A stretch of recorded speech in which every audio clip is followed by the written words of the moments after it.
प्यारे बहनों और भाइयों, मेरा नमस्कार स्वीकारो। देखिए, आज हम आपके लिए ज्योतिष की श्रृंखला में आपके लिए बता रहे हैं कि चूड़ाकर्म क्या होता है, जिसको शिशु का मुंडन भी कहते हैं। तो इसको ध्यान दे करके सुनिए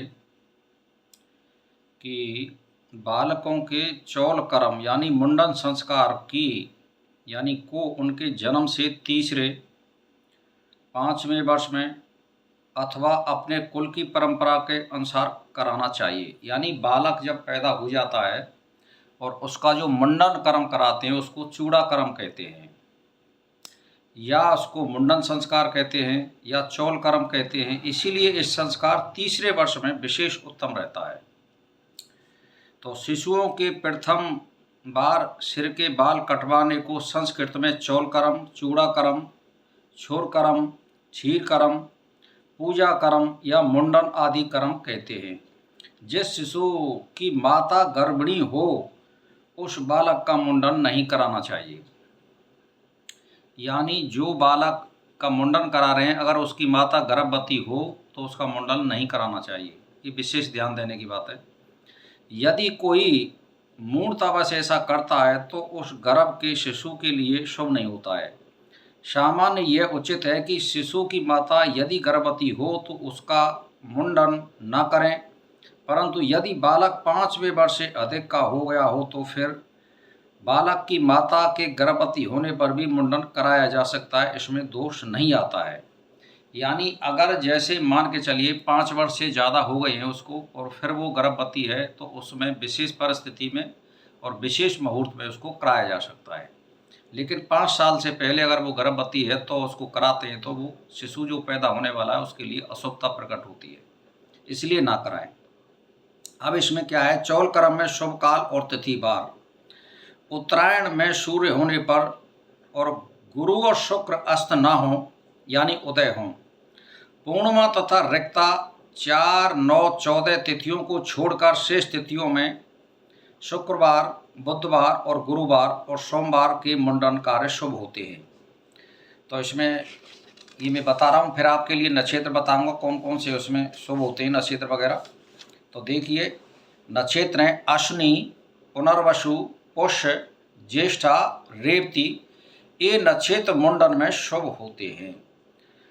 अब पट्टबंधन, चौल कर्म, अन्नप्राशन तथा उपनयन, इन कर्मों में यदि हस्त, चित्रा, स्वाति, श्रवण, धनिष्ठा, शतभिषा ये नक्षत्र हों तो शुभ है। यदि इन 6 नक्षत्रों में किसी व्यक्ति का जन्म भी पड़ जाए तो इनमें जन्म अक्षर का भी दोष नहीं होता है, परंतु इनमें भिन्न कार्यों में यदि कोई शुभ नक्षत्र यदि जन्म नक्षत्र है तो उसे अशुभ मानना चाहिए। यानी जैसे ये जो नक्षत्र ऊपर आपको मैंने दिए हैं, तो इन कर्मों में यदि हस्त, चित्रा, स्वाति, श्रवण, धनिष्ठा, शतभिषा ये नक्षत्र हो तो भी शुभ हैं। यदि इन 6 नक्षत्रों में से किसी व्यक्ति का जन्म नक्षत्र भी पड़ जाए तो इसमें जन्म नक्षत्र का भी दोष नहीं आता है। यानी अगर किसी का इन नक्षत्रों में जन्म हुआ है तब भी इसमें दोष नहीं आता है। तो ये मैं केवल चूड़ा कर्म वालों के लिए बता रहा हूँ और कोई मुहूर्त के लिए नहीं बता रहा हूँ। तो इसमें लिए ध्यान दे करके सुन लीजिए। फिर दोबारा से मैं बता रहा हूँ, इसमें नक्षत्र जो काम आने वाले हैं अश्विनी, पुनर्वसु, पुष्य, ज्येष्ठा, रेवती ये नक्षत्र मुंडन में शुभ होते हैं।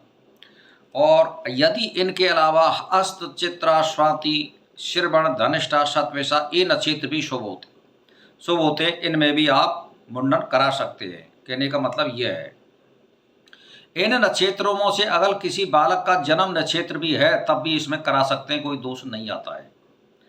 अब शुभ ग्रहों की राशि लगन में शुभ नवांश, अष्टमांश, भास या पाप ग्रह से रहित हो, चंद्रमा 8वें, 6वें, 12वें भाव में ना हो, शुभ ग्रह द्वितीय, पंचम, नवम, लगन चतुर्थ, सप्तम, दसम भाव में हो, पाप ग्रह तृतीय, छठे और 11वें भाव में हो तब मुंडन कार्य शुभ होता है। तो भाई और बहनों, मेरा कहने का मतलब यह है कि मैंने आपके लिए ये बता दिया है।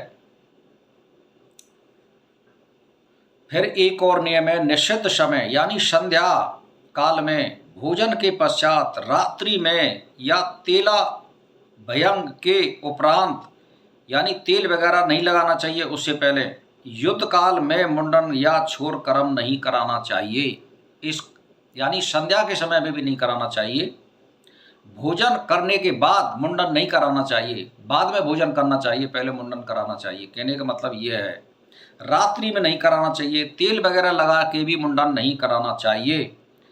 अच्छा, ओकड़ू बैठकर या ऊट पटांग ढंग से खड़े बैठने से, वस्त्राभूषण से सज धज कर, वाहन पर बैठकर अथवा छोर कर्म के बाद पुनः दूसरे शुभ कर्म को उसके 9वें दिन नहीं कराना चाहिए, अर्थात ये स्थितियां छोर में वर्जित हैं।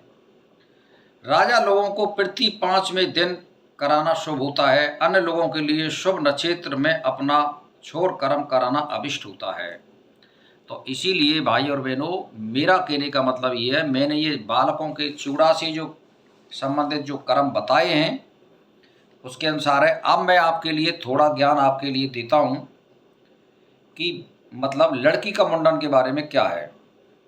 तो देखिए, 1, 17 और 18 के अनुसार कन्याओं का भी मुंडन करण होना चाहिए। याज्ञवल्क्य के मतानुसार कन्याओं के चूड़ा आदि संस्कार पौराणिक मंत्रों में से कराने चाहिए, वैदिक मंत्रों से नहीं कराने चाहिए।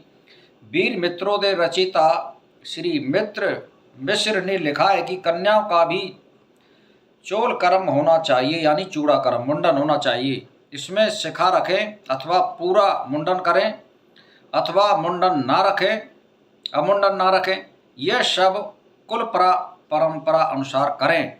और यदि किसी भी प्रकार से मुंडन का कार्य 10 वर्ष की आयु के पूर्व ही करा लेना चाहिए, क्योंकि वृद्ध देवक रंजन में वृद्ध नारद के वचनानुसार 3 वर्ष के भीतर चूड़ा कर्म श्रेष्ठ है, 5 और 7वें और वर्ष में मध्यम, और गर्भ से गिनकर 9वें और 11वें वर्ष में यदि किया जाए तो अधम होता है।